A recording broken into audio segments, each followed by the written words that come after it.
बिस्मिल्लाहिर्रहमानिर्रहीम। अस्सलाम वालेकुम स्टूडेंट्स, मैं हूं हसन फरीद, आपका फिजिक्स टीचर। जैसे कि आपको मालूम है चैप्टर नंबर 1 तो हम लोग कंप्लीट कर चुके। तो अब हम चैप्टर नंबर 1 की एक्सरसाइज के अंदर जो न्यूमेरिकल्स और शॉर्ट क्वेश्चंस हैं उनको डील करेंगे। आज हम एक्सरसाइज के शॉर्ट क्वेश्चंस देखेंगे और ये शॉर्ट क्वेश्चंस कितना मटेरियल लिखें तो आपको 2 मार्क्स इजीली आप अचीव कर लेंगे, ये आपको मैं सिखाऊंगा। तो स्टार्ट करते हैं आज का लेक्चर। एक्सरसाइज का पहला क्वेश्चन है, क्वेश्चन नंबर 1.1। मैं रीड करता हूं जी। Name several repetitive phenomena. Repetitive phenomena, सबसे पहले हम इसी को डिफाइन करेंगे। What is a repetitive phenomena? Occurring in nature which can serve as a reasonable time standard, जिसको हम टाइम स्टैंडर्ड के तौर पर यानी कि एज ए क्लॉक यूज कर सकें। तो सबसे पहले इसके आंसर में आप लोग यही डिस्कस करेंगे कि व्हाट आर रेपिटेटिव फिनोमेना।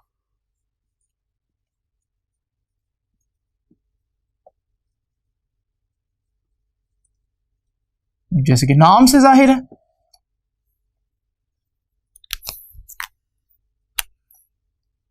तो repetitive phenomena are those phenomena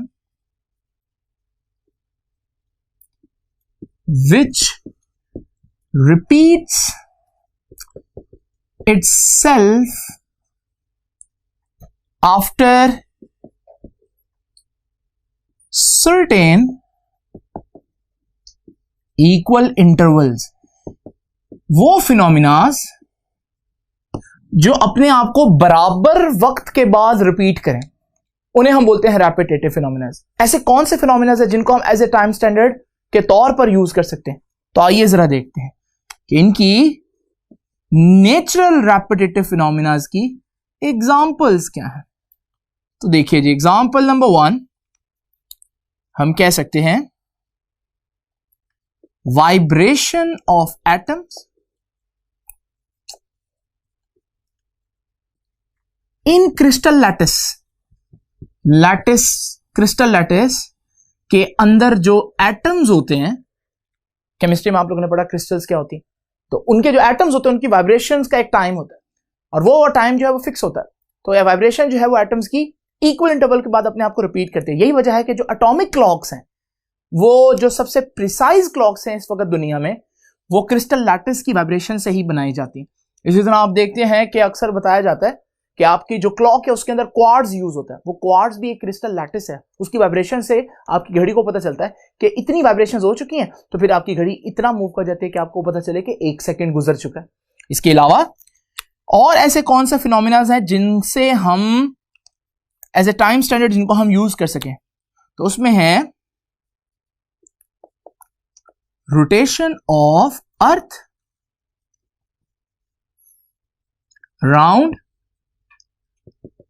its own axis. जब अर्थ अपने एक्सिस पर रोटेट करती है तो इससे दिन रात बनते हैं, और आपको पता है दिन रात हमारा टाइम स्टैंडर्ड ही है। इसी तरह रोटेशन ऑफ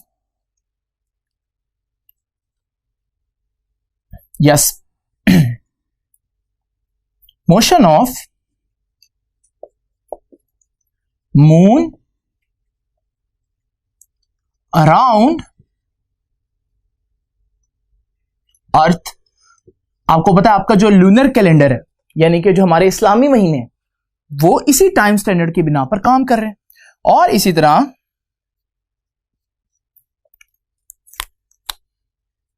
शैडो फॉर्मेशन। आपको पता है शैडोज भी एक खास टाइम पर आकर जो है वो उनमें एक चेंजेस बड़ी कॉन्टिन्यूसली आती हैं। तो शैडो की फॉर्मेशन जो है वो भी हम as a time standard use कर सकते हैं। और पुराने जमाने में जो नमाजों का सिलसिला है, जब हम कैसे पता चलता था कि असर की नमाज हो गई है या मगरिब का टाइम हो चुका है या जोहर का टाइम हो चुका है, वो सारा शैडोज की जो लंबाई थी उसको देखकर पता लगाया जाता था। तो ये है इसका आंसर। अगर आप ये चीजें लिख दें तो आपको इंशाल्लाह 2 नंबर मिल जाएंगे। अब जरा देखते हैं नेक्स्ट क्वेश्चन, क्वेश्चन नंबर 1.2। आपके सामने क्वेश्चन को पढ़ता हूं कि give the drawback to use the period of simple pendulum as time standard. ये देखिए, सिंपल पेंडुलम तो आप लोग जानते हैं, काफी दफा डिस्कस भी हुआ।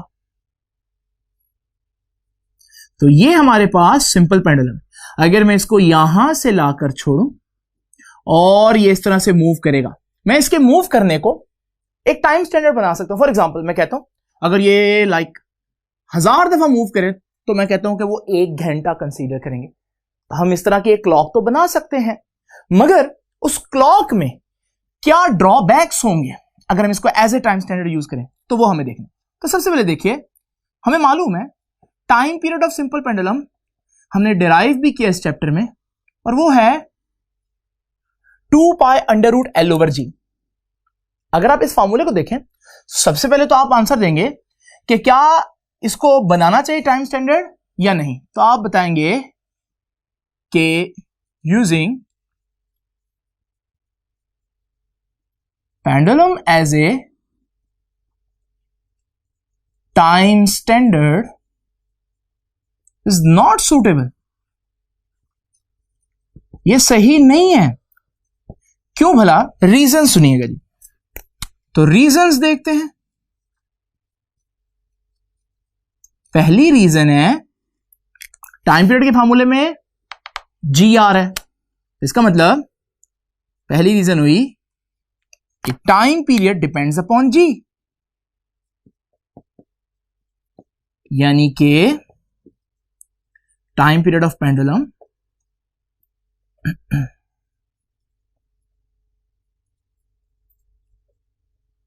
Depends upon G।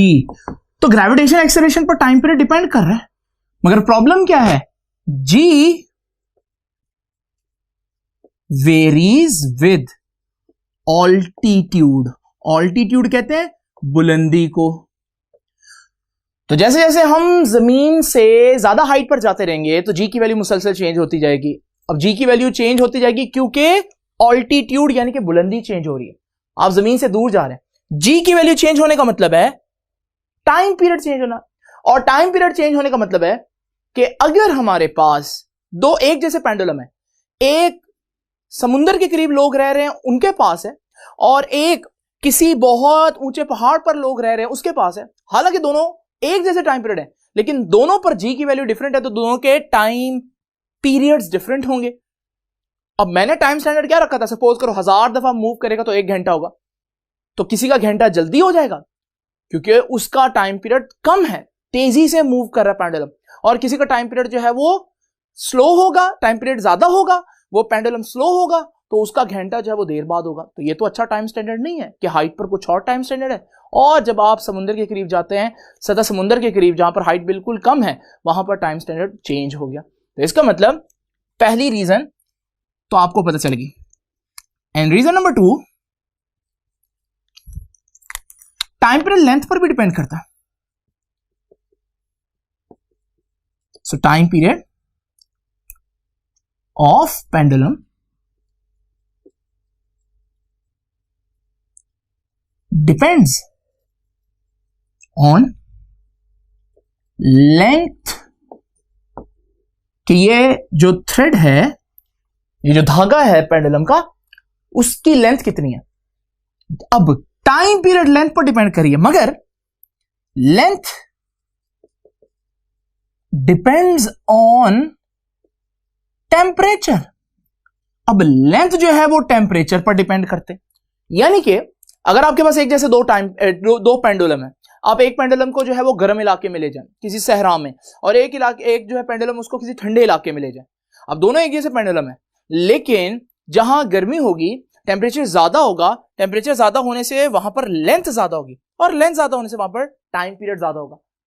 और उसका बिल्कुल एग्जैक्ट दूसरा जो हमारे पास पेंडुलम है, हालांकि वो बिल्कुल इस जैसा ही है, लेकिन वो ठंडे इलाके में होगा, तो जहां टेम्परेचर कम हो, आपको पता है चीजें सुखड़ती हैं, वहां लेंथ कम हो जाएगी, इसकी लेंथ कम होगी, लेंथ कम होने से टाइम पीरियड भी कम हो जाएगा। तो एक ही क्लॉक है, यानी कि पेंडुलम डिफरेंट जगहों पर डिफरेंट उसकी स्पीड्स हैं मूव करने की। तो इसका मतलब यह हुआ कि pendulum is not good to use as a time standard. इसको हम कभी भी टाइम स्टैंडर्ड के तौर पर यूज नहीं कर सकते। ठीक है जी, आइए देखते हैं तीसरा शॉर्ट क्वेश्चन। कहता है Why do we find it useful to have 2 units of amount of substance? हमने 2 यूनिट पढ़े। जब भी हमें कहीं पर सब्सटेंस देखना हो तो हमारे पास 2 यूनिट्स है, किलोग्राम एंड मोल। कहता है हमने ये 2 यूनिट्स क्यों लिखे हैं या क्यों रखे हुए? तो याद रखिएगा, पहला यूनिट है मोल और दूसरा यूनिट है किलोग्राम। सबसे पहले 2 रीजंस आप देनी। मोल कब यूज होगा? Mole is use when our concern is number of particles।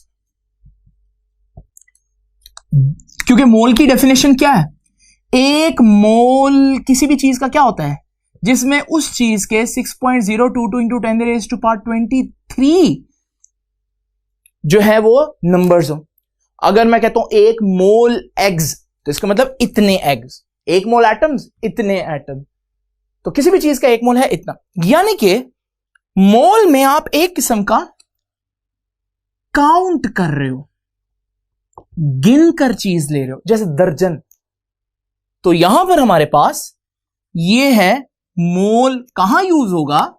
जहां आप किसको अहमियत दे रहे हैं, आपका कंसर्न किसके साथ है? नंबर ऑफ पार्टिकल के साथ। जबकि किलोग्राम कहां यूज होगा? तो देखिएगा, किलोग्राम आप वहां यूज करेंगे जहां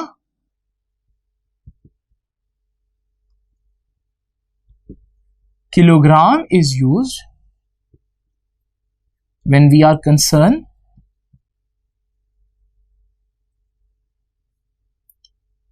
with quantity of substance। जब हमारा कंसर्न किसके साथ हो? क्वांटिटी के साथ।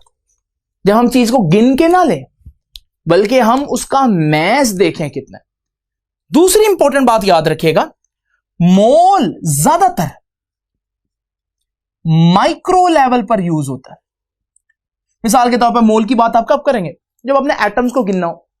लेकिन आप 1 किलो, आप किलो में अपने डेली लाइफ की जितनी भी चीजें हैं, जो मैक्रो चीजें हैं, उनको तो खरीदते हैं, लेकिन कभी आपने मोल यूज किया डेली लाइफ में? नहीं यूज किया। तो याद रखिएगा, मोल ज्यादातर माइक्रो लेवल पर यूज होता है, जबकि किलोग्राम जो है वो ज्यादातर किस लेवल पर यूज होता है? मैक्रो लेवल पर। मैक्रो लेवल मतलब जब आप बड़ी चीज की बात कर रहे हैं, जैसे आप अपने डेली लाइफ की चीजों को देखें, तो वहां आप मोल को नहीं यूज करेंगे, आप किलोग्राम को यूज करेंगे। तो ये है 2 रीजंस हमारे पास, कि हमारे पास अमाउंट ऑफ सब्सटेंस के लिए ही कभी हम गिनकर चीज लेते हैं, कभी हम वेट करके यानी कि मैस करके, मैस निकालकर हम चीज लेते हैं। तो ये 2 डिफरेंट अमाउंट ऑफ सब्सटेंसेस हैं। अमाउंट ऑफ सब्सटेंस के 2 डिफरेंट यूनिट्स हैं, लेकिन दोनों ही यूजफुल हैं, दोनों की अपनी अपनी डोमेन्स हैं। ठीक है, अब हम डिस्कस करते हैं जरा नेक्स्ट शॉर्ट क्वेश्चन। देखते हैं हम क्वेश्चन नंबर 1.4। क्वेश्चन की स्टेटमेंट देखिए जी। 3 students measured a length of needle with a scale on which minimum division is 1 meter। ये मिनिमम डिवीजन क्या होती है आपको मालूम है ना? Least count. और लीस्ट काउंट कितना है? 1 मिलीमीटर। कंफ्यूजन से बचने के लिए मैं इसको 0.001 मीटर लिख देता हूं। ये 1 मिलीमीटर को ही ऐसे लिखा मैंने। अब वो तीनों स्टूडेंट्स ने जो हमारे पास रीडिंग ली है, एक ने ये रीडिंग ली है, दूसरे ने ये रीडिंग ली है और तीसरे ने ये रीडिंग ली है इस इंस्ट्रूमेंट से जिसका लीस्ट काउंट इतना है। कहता है कौन सी रीडिंग करेक्ट है? तो याद रखिएगा, इनमें से ये रीडिंग करेक्ट है। तो सबसे पहले आप लिखेंगे कौन सी रीडिंग करेक्ट है, फिर मैं रीजन बताता हूं। तो 0.214 metre is the correct reading. अब आप देंगे इसकी रीजन, ऐसा क्यों? बड़ी सिंपल सी बात है। देखिए, इंस्ट्रूमेंट जो यूज कर रहे हैं,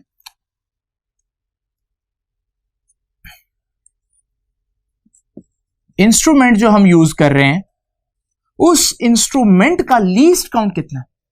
0.001। डेसिमल के बाद कितनी प्लेसेस आ रही हैं? 1 2 3। और जब आप एक ऐसा इंस्ट्रूमेंट यूज कर रहे हैं जिसके डेसिमल के बाद 3 प्लेसेस आ रही हैं, लीस्ट काउंट के डेसिमल के बाद 3 प्लेसेस आ रही हैं, तो आपके आंसर में भी डेसिमल के बाद 3 प्लेसेस आनी चाहिए, इसमें तो 4 आ रही हैं, so this is not our answer. इसमें सिर्फ 2 आ रही हैं, तो ये भी नहीं हो सकता। इसमें डेसिमल के बाद 3 हमारे पास रीडिंग्स आ रही हैं, तो हम कहेंगे कि ये सही है। तो क्यों सही है जी? Because 0.214 has 3 decimal places and least count of instrument कितना है? is 0.001 meter, also has कितने decimal places हैं? 3 decimal places.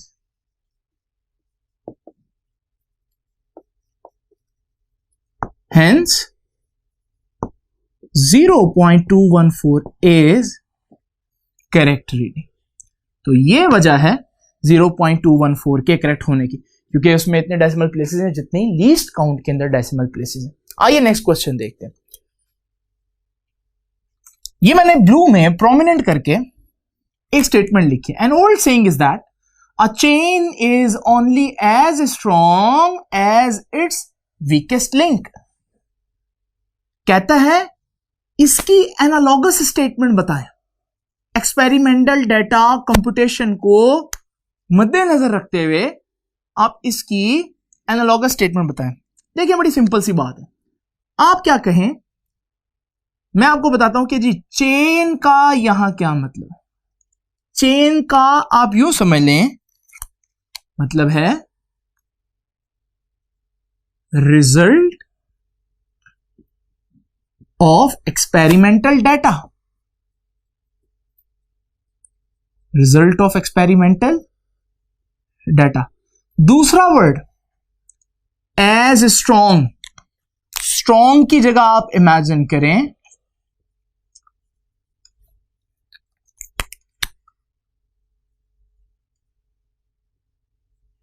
एक्यूरेट। उसके बाद वीकेस्ट लिंक।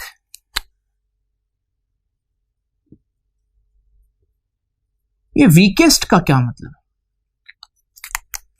वीकेस्ट का मतलब है, वीकेस्ट लिंक का मतलब पूरा इकट्ठा लिख लेते हैं।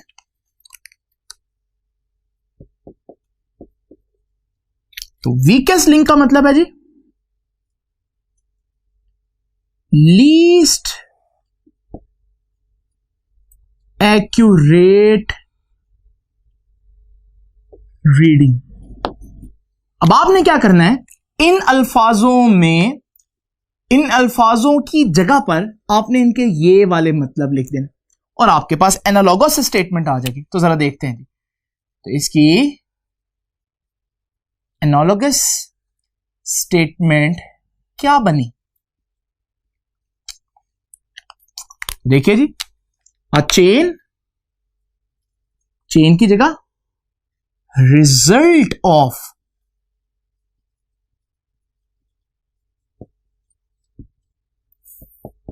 एक्सपेरिमेंटल डेटा, ये चेन की जगह आ गया। आगे वो क्या कहता है जी, is only as strong. Is only as strong की जगह हमने क्या लिखना है, as accurate. Is only as much accurate as its weakest link. Weakest link का मतलब क्या है, as its least accurate reading. Least accurate reading. तो यहां मैंने क्या किया है, मैंने वर्ड्स को रिप्लेस कर दिया है और मेरे पास ये नई स्टेटमेंट आई है। लेकिन आइए जरा देखते हैं इस स्टेटमेंट का मतलब क्या है। ये देखिए, हमें मालूम है हम लोगों ने सिग्निफिकेंट फिगर्स को यूज करना सीखा था। ये देखिए, सपोज करें 0.034, 0.02, और 0.31 मैंने इनको ऐड करना। याद है आपको रूल्स जब मैंने ऐड करना था? तो इसको ऐड करेंगे आपके पास आ जाएगा 4 और ये आ जाएगा 6 और 3 और फिर 0.364। अब मुझे बताएं, ये है हमारा रिजल्ट, ये रिजल्ट ऑफ एक्सपेरिमेंटल डेटा। आपको मालूम है, हमने रूल्स पढ़े कि यहां पर हम कितने डेसिमल प्लेसेस रखेंगे। तो हमने क्या डिस्कस किया था? जिसके पास डेसिमल के बाद सबसे कम प्लेसेस हैं हम उतना रखेंगे, और सबसे कम प्लेसेस डेसिमल के बाद इसके पास भी 2 और इसके पास भी 2 है, इसके पास 3 है। तो हम अपने आंसर में डेसिमल के बाद सिर्फ 2 प्लेसेस रखेंगे, तो हम 4 को हटा देंगे, तो हमारा फाइनल आंसर क्या आया? 0.36। अब ये जो 0.36 आया है, इसमें असल आंसर था 0.364, लेकिन हमने अपने आंसर को उतना एक्यूरेट रखा है, उतने सिग्निफिकेंट फिगर्स तक रखा है, जितना सबसे वीकेस्ट यानी कि सबसे लीस्ट एक्यूरेट हमारी जो फिगर थी, वो मेजरमेंट थी, वो थी। तो ये 3 डेसिमल प्लेसेस तक एक्यूरेट है, ये 2 तक, ये 2 तक, तो फिर हम कम से कम तो 2 ही आ रहे हैं, तो हम भी अपने आंसर में 2 ही रखेंगे। यानी कि हम अपने आंसर में आंसर को उतना एक्यूरेट रखेंगे जितना सबसे कम लीस्ट जो है ना, हमारे पास सबसे लीस्ट एक्यूरेट रीडिंग आई, यानी कि सबसे वीकेस्ट रीडिंग आई। तो यानी कि ये स्टेटमेंट बिल्कुल सही है। अब जरा देखिए next question 1.6। The period of simple pendulum is measured by a stopwatch. What type of error is possible in time period? आपको याद है हम लोगों ने पढ़ा था कि 2 किस्म के एरर होंगे। तो एक तो हो सकता है उस स्टॉपवॉच के अंदर सिस्टमैटिक एरर हो सकता है। मिसाल के तौर पर ये कहां से आएगा सिस्टमैटिक एरर? ये देखिए, हो सकता है स्टॉपवॉच में 0 एरर हो, और ये एरर कहां से आ सकता है? हो सकता है हमारे पास जो स्टॉपवॉच है उस पे कैलिब्रेशन या रीडिंग्स का प्रॉब्लम हो, तो पुअर कैलिब्रेशंस भी हो सकती हैं स्टॉपवॉच की। ये हो गया systematic error.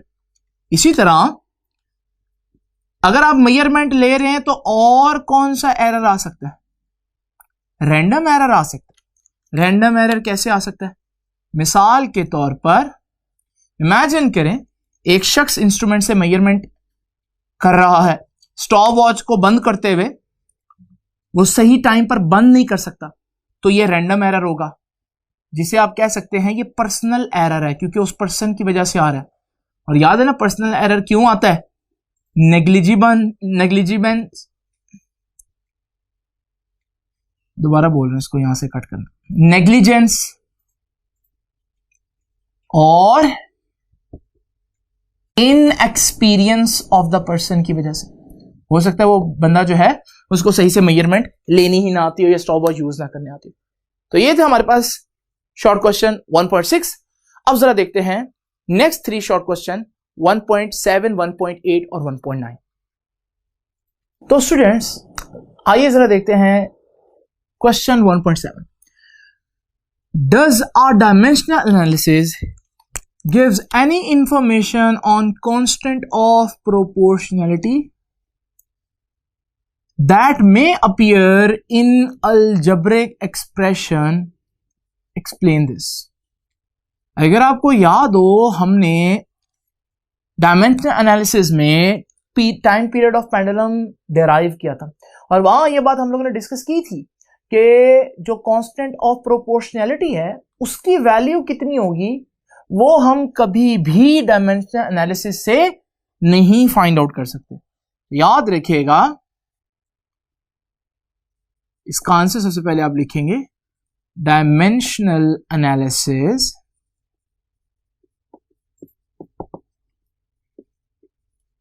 does not give any information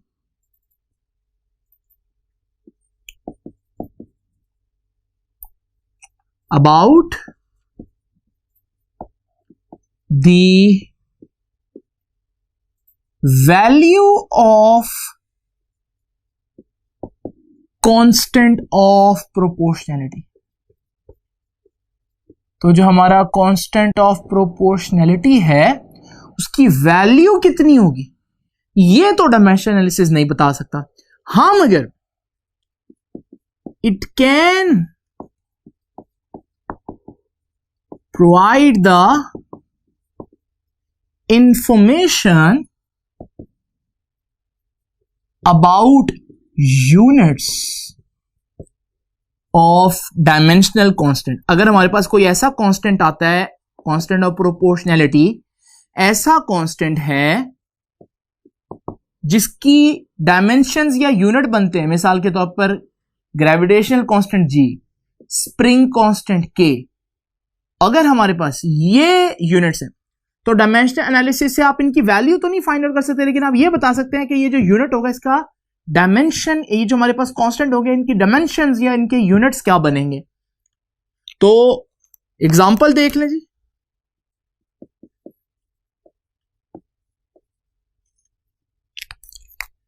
हम लोगों ने टाइम पीरियड का फॉर्मूला पढ़ा, T is equal to 2 pi under root L over G।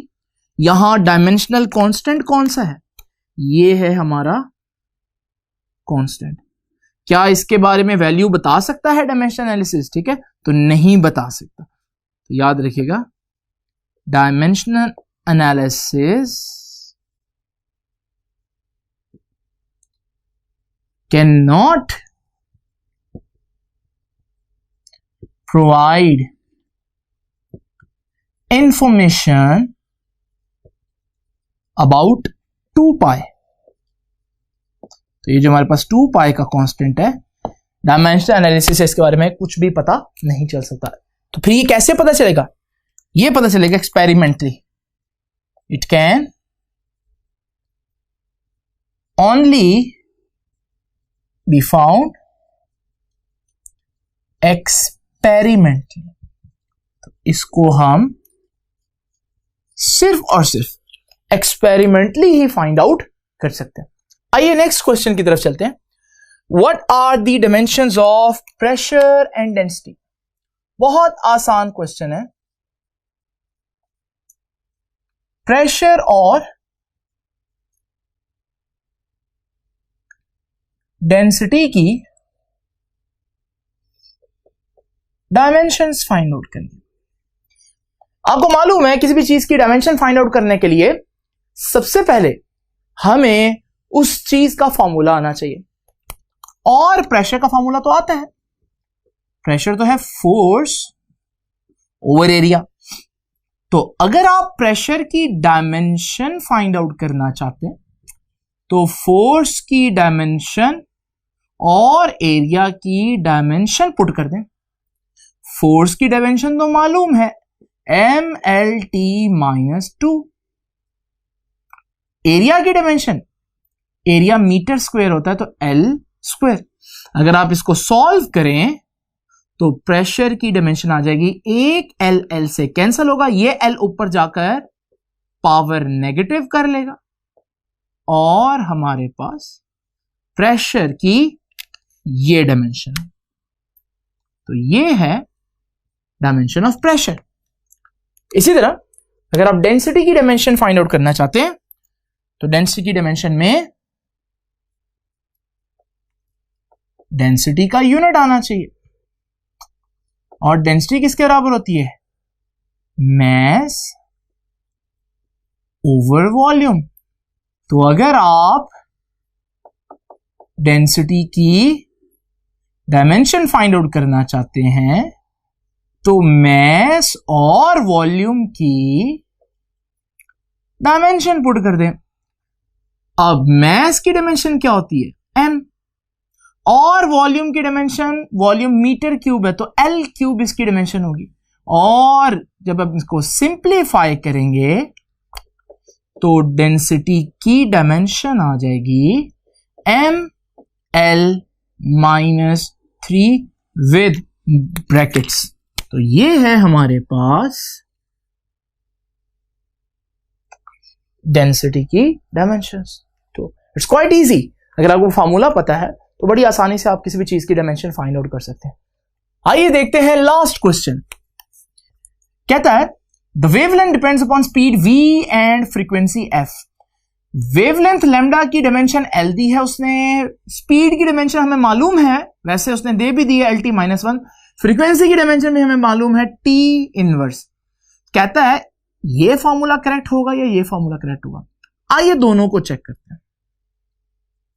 इस फॉर्मूले में लेफ्ट हैंड साइड देखते हैं। लेफ्ट हैंड साइड की डायमेंशन क्या बनेगी? लेफ्ट हैंड साइड की डायमेंशंस यानी कि फ्रीक्वेंसी की डायमेंशन, और फ्रीक्वेंसी की डायमेंशन तो उसने बताई है कितनी है, टी माइनस वन। ये आ गई लेफ्ट हैंड साइड की डायमेंशन। अब राइट हैंड साइड की डायमेंशन देखते हैं। राइट हैंड साइड की डायमेंशन किसके बराबर होगी? इन दोनों की डायमेंशंस का प्रोडक्ट, तो v और लैम्डा की डायमेंशंस। सो v की डायमेंशन अलग निकाल लें और लैम्डा की डायमेंशन अलग निकाल लें और सॉल्व कर लें। अब v की डायमेंशन क्या है? ये गिवन है L T minus one. Lambda की डायमेंशन कितनी है? वो भी गिवन है l। ये राइट हैंड साइड की डायमेंशन क्या है? राइट हैंड साइड की डायमेंशन आई l into L, L square T minus one. क्या लेफ्ट हैंड साइड की डायमेंशन और राइट हैंड साइड की डायमेंशन आपस में बराबर है? हरगिज नहीं। तो आप कहेंगे कि लेफ्ट हैंड साइड की डायमेंशन जो है, ये ब्रैकेट जहां जहां मैं डाल रहा हूं इसका मतलब मैं डायमेंशन को डिस्कस कर रहा हूं, और राइट हैंड साइड की जो डायमेंशंस हैं वो तो आपस में बराबर नहीं है। तो इसका मतलब ये फॉर्मूला डायमेंशनली करेक्ट नहीं है। तो F is equal to v lambda is not dimensionally correct. तो ये डायमेंशनली करेक्ट नहीं है। आइए जरा दूसरे फॉर्मूले को देखते हैं।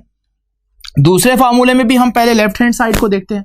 तो लेफ्ट हैंड साइड की डायमेंशन देखते हैं। लेफ्ट हैंड साइड पर तो फिर से फ्रीक्वेंसी ही की डायमेंशन देखनी है, और फ्रीक्वेंसी की डायमेंशन है टी माइनस वन, ऊपर गिवन। उसके बाद राइट हैंड साइड की डायमेंशन देखते हैं। राइट हैंड साइड की डायमेंशन में हमारे पास राइट हैंड साइड पर वी आ रहा है, उसकी भी डायमेंशन, और लैम्डा आ रहा है, उसकी भी डायमेंशन। वी की डायमेंशन हमें मालूम है एल टी माइनस वन, और लैम्डा की डायमेंशन भी हमें मालूम है एल। ये कैंसल हो जाएगा, तो हमारे पास राइट हैंड साइड की डायमेंशन क्या है? T minus one. और अगर आप देखें यहां पर लेफ्ट हैंड साइड की डायमेंशन और राइट हैंड साइड की डायमेंशन बराबर आई है, और इसका मतलब सीधा सीधा क्या है कि ये वाला फॉर्मूला बिल्कुल करेक्ट है डायमेंशनली। तो फिर हम लिखेंगे कि F is equal to v over lambda is dimensionally correct. तो स्टूडेंट्स ये है हमारा आज का टॉपिक, इसको आप अच्छी तरह से देख लीजिए, और नेक्स्ट टाइम हम नेक्स्ट लेक्चर में इसी चैप्टर के न्यूमेरिकल्स को डिस्कस करेंगे। तब तक के लिए अल्लाह हाफिज।